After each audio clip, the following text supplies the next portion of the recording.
Amico, però mi ricordo che abbagnavano in mezzo alle strade pesci fresco, morone e gelate, altre cose che non ci sono più.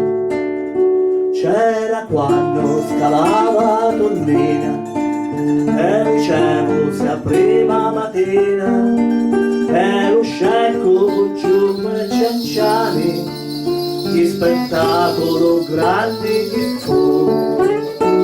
Si rapevano 100 balcona e calavano 100 panara, tra insalata diretto e sapone si poteva magari parlare. E la strada pareva un teatro mentre madre faceva una spesa, un panaro che cala e l'olesa e oramai non ne calano più. E poteva capitare, lo saccio, una sciarra con chi dare in faccia. Ora non mi viene a guidare, ma da un faccio non saccio con c'è.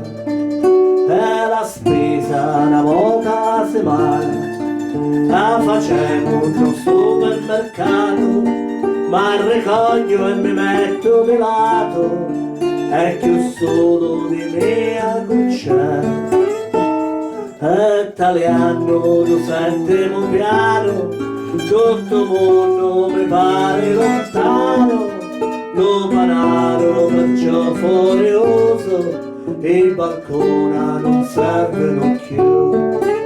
Ma ripenso a di 100 balcona e ripenso a di 100 panara, a insalata diretto e sapore, alla gente che stava a parlare.